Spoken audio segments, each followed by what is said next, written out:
नहीं जाल में वो बेटी फंस गई आज हमारी। विदेश में जाके वो पटखनी देकर आई थी, लेकिन यहाँ के लोगों को पटखनी नहीं दे सकी। वो कुश्ती से तो जीत गई, लेकिन अपने आप से हार गई। और उसको तो भारत रत्न मिलना चाहिए। भाजपा की सरकार को उसको भारत रत्न देना चाहिए, लेकिन उसको न्याय नहीं दिलवा पाए तो भारत रत्न का खाक दिलवाएंगे। हम खासा बातचीत करने वाले हैं प्रधानमंत्री मोदी जी के उस भाषण पे जिसमें सबसे लंबा उन्होंने भाषण दिया, करीब 98 मिनट का भाषण।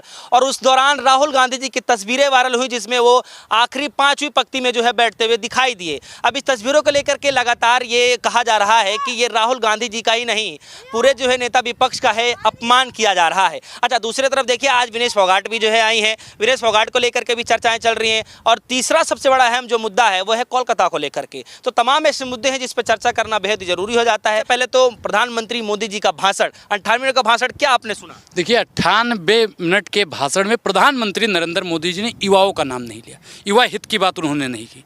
वो सिर्फ और सिर्फ परिवारवाद, भ्रष्टाचार, वो भूल जाते हैं कि देश में बेटियां सुरक्षित नहीं है, उस पर बात की जाए, लेकिन वो नहीं बोलेंगे।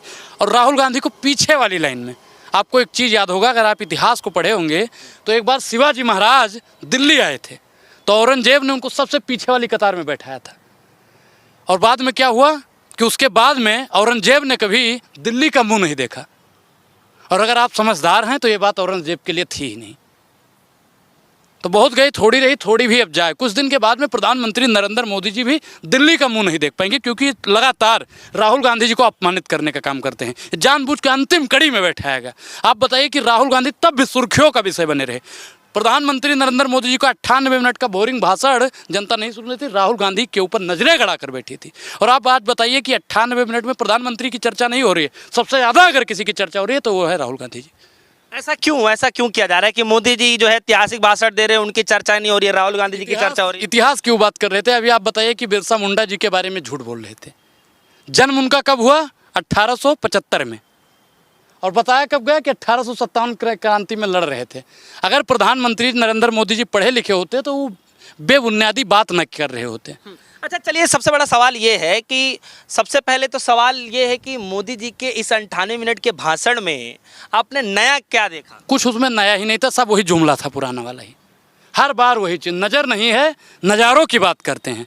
ज़मीन पर वो चांद तारों की बात करते हैं। 14 से 24 तक बस्तियाँ लूटने वाले फिर से सुधारों की बात करते हैं। ये हर बार वही इनका घिसा पिटा होता है। और बाकी राहुल गांधी और उनके पूरे खानदान को गरियाना, तो मोदी जी अगर गरियाएंगे नहीं तो खाना ही नहीं हजम होता है। ऐसा क्यों लग रहा है आपको? आप बताइए कि कांग्रेस का राहुल गांधी परिवारवाद, भ्रष्टाचार, कितनी बार प्रधानमंत्री नरेंद्र मोदी जी ने 98 मिनट में बोला? हर बार भ्रष्टाचार, परिवारवाद। भ्रष्टाचार की जब प्रधानमंत्री जी बात करते हैं तो आपके भी मन में अजीत दादा का ख्याल आता होगा। आता है कि नहीं आता है? नीरव मोदी, ललित मोदी का आता है कि नहीं आता है? परिवारवाद की जब नरेंद्र मोदी जी बात करते हैं तो आप बताइए कि जयशाह का गोल मटोल चेहरा घूमने लगता है कि नहीं घूमने लगता है? जयशाह से ज़्यादा स्मार्ट हूँ मैं। और जयशाह परिवारवाद की वजह से उसको बीसीसीआई का चेयरमैन बना दिया गया। पंकज सिंह से ज़्यादा स्मार्ट हूँ मैं, लेकिन उसको परिवारवाद की वजह से टिकट मिलता है और विधायक बन जाता है। पीयूष गोयल से ज़्यादा स्मार्ट हूँ, लेकिन उसका बाप राजनीति में था, इसलिए उसको राजनीति में लाया गया। तो इन लोगों का परिवारवाद नहीं है। बृजभूषण का बेटा सांसद भी है, विधायक भी है, वो राजनीति में था इसलिए। तो उन लोगों का परिवारवाद आपको नहीं दिखेगा, सिर्फ और सिर्फ इनको कांग्रेस का परिवारवाद दिखता है। चलिए, एक चीज़ और भी है। इस तस्वीर को देखते हुए राहुल गांधी जी जो 5वीं पंक्ति में बैठे हुए दिखाई दिए, सबसे पहले तो मेरा यही सवाल है कि राहुल गांधी जी नेता प्रतिपक्ष बनने के बाद पहली बार जो है लाल किला पे गए, कैसा नज़र आ रहा था? अगली बार वो तिरंगा फहराने जाएंगे, तभी वाला सवाल पूछिएगा तो और ज़्यादा सटीक जवाब हम देंगे। विश्वास? बिल्कुल, वही तुम बता रहे हैं कि अगली बार जब वो तिरंगा फहराने जाएंगे तब हमसे पूछिए कि 98 मिनट में राहुल गांधी जी का भाषण में नया क्या था, उन्होंने किन मुद्दों पर बात की। उद्देश्य हित के मुद्दों पर बात करते हैं, युवा के लिए बात करते हैं, महिलाओं के लिए बात करते हैं, किसान के। मोदी जी बात नहीं करते महिलाओं के लिए, युवाओं के लिए, किसानों के लिए? आज लाल किले से फिर से भाषण। ये विद्या की कसम खाइए आप, किसानों की कसम खाइए आप, विद्या की कसम खाइए। महिलाओं का जिक्र किया उन्होंने, चलिए कसम खा लेता हूँ। अच्छा, युवाओं का जिक्र किया। जिक्र करते हैं तो महिलाओं का शोषण करने वाले लोगों को अपने पार्टी में संरक्षण क्यों देते हैं? आप किसान पर बात कीजिए।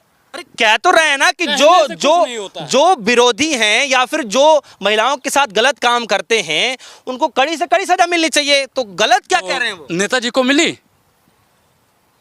पहलवान बेटियों के साथ में शोषण करने वाले लोगों को मिली? बताइए। जब बलात्कारी जेल से बाहर आते हैं तो उनको फूल माले से स्वागत कौन सी पार्टी करती है? भारतीय जनता पार्टी करती है। आप बताइए कि राम रहीम और आसाराम का सबसे ज़्यादा पैरोल कौन दिलवाने का काम करता है? बोलिए, 2-4 शब्द तो बोल। चलिए तो ठीक है, लेकिन वो कानून का प्रक्रिया है, कानून अपने तरीके से काम कर रहा है, उसमें हाँ, उसमें मोदी जी का रोल नहीं है। राम मंदिर बना दिया, मोदी जी ने बनाया।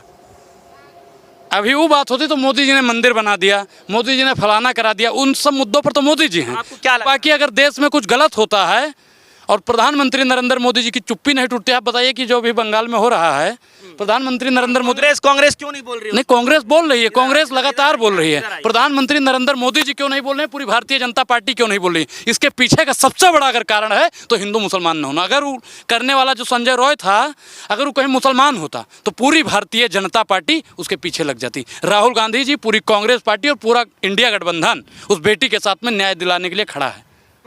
कहाँ कैसे खड़ा है? बीजेपी तो ये कह रही है कि दुनिया जगह चले जाते हैं, मणिपुर चले जाते हैं, हाथरस चले जाते हैं। नहीं, बिल्कुल जाइए, कोलकाता भी तो जाइए ना। जाएंगे, कोलकाता भी जाएंगे, कोलकाता भी जाएंगे। परेशान काहे हो आप? अब आपको ज्यादा दिक्कत हो रही है। मुझे परेशानी मैं क्या करूं? समित पात्रा ने साथ में, हाँ। बेटियों के साथ में कहीं भी गलत होगा तो हम लोग बिना राजनीति के बोलते रहेंगे। वो चाहे कांग्रेस शासित प्रदेश हो या बीजेपी शासित हो या किसी भी पार्टी की सरकार। अलायंस से तो जुड़ी है वो भी। तो मैं क्या कह रहा हूँ कि किसी की भी सरकार हो। आप बताइए कि बिहार में मुजफ्फरपुर में एक 9वीं क्लास की बच्ची के साथ में अगर ऐसा होता है तब आप लोग खामोश काहे हो जाते हैं? उस पर आप लोगों को बात करना चाहिए कि नहीं करना चाहिए? उस पर आप लोग नहीं बोलेंगे। आपको सिर्फ बंगाल ही दिखता है, आपको बंगाल ही दिखता है। मैं तो कहता हूँ देश में कहीं भी बेटियों के साथ में गलत होगा तो हम लोग बोलते रहेंगे। लेकिन प्रधानमंत्री नरेंद्र मोदी जी कब बोलेंगे? कब बोलेंगे? वो जाइए आप लाल किला की प्राचीर से झूठ बोलते हैं और उन्होंने कहा कि गलत करने वालों को जो है कड़ी से कड़ी सजा मिलनी चाहिए। आप संकेत समझिए ना। आप बताइए, पार्टी में जितने बैठे हैं, हमारे गोंडा से अदम गोडवी शायर हुए थे, उन्होंने लिखा था गुरबर जवार में प्रधान बनकर आ गए अगली कतार में। तो आप जान रहे हैं, समझदार के लिए इशारा काफ़ी है। आप बताइए कि काजू भुने प्लेट में उन्होंने लिखा था कि काजू भुने प्लेट में विकसी गिलास में उतरा है रामराज विधायक निवास में। अब आप जानते हैं कि कौन से विधायक इनके, कौन से सांसद इनके किस प्रकार का कृत्य करते हैं। और प्रधानमंत्री नरेंद्र मोदी जी उनके साथ में फोटो खिंचवाते हैं। बेचू के उन छात्रों को अब आप बात काट रहे हैं। नहीं, बात मत घुमाइए भैया। देखो, अगर हम एक लाइन में बताइए, सुनो, महिला के सम्मान खातिर हम लोग हमेशा बोलब तो प्रधानमंत्री नरेंद्र मोदी से पूछो ना, या मोदी जी से पूछो कि भेदभाव का है। बेचू के छात्रन का यूपी पुलिस 2 महीना बाद गिरफ्तार करती। अयोध्या में कांड मोइन खान करते हैं, उनके घर पर तुरंत बुलडोजर चल जाता है। गलत करे वाले के घर पर तुरंत बुलडोजर चले चाहिए, बिल्कुल कार्रवाई होनी चाहिए। ये पर एक नियम बनाए देख चाहिए कि गलत करे वाले का फांसी की सजा दे दो। लेकिन नरेंद्र मोदी जी लाल किले से सिर्फ भावुक होते हैं और बेटियों पर बात करते हैं। चलिए, बेटियों के जब जिक्र हो, देखिए आज विनेश फोगाट भी जो है दिल्ली आई और उनका स्वागत करने के लिए भारी संख्या में लोग जो है आए और वो भावुकता देख करके जो है, समर्थन देख करके जब विनेश फोगाट भावुक हो गई, रोती हुई नजर आई। आपने वो तस्वीर देखी क्या? देखिए, हर चीज़ में भारतीय जनता पार्टी राजनीति करती है, हर चीज़ में। अगर वहाँ पे अगर 1% ही राजनीति ना करते तो आज हमारी देश की बेटी जीत के आ रही होती। लेकिन हर जगह इनको राजनीति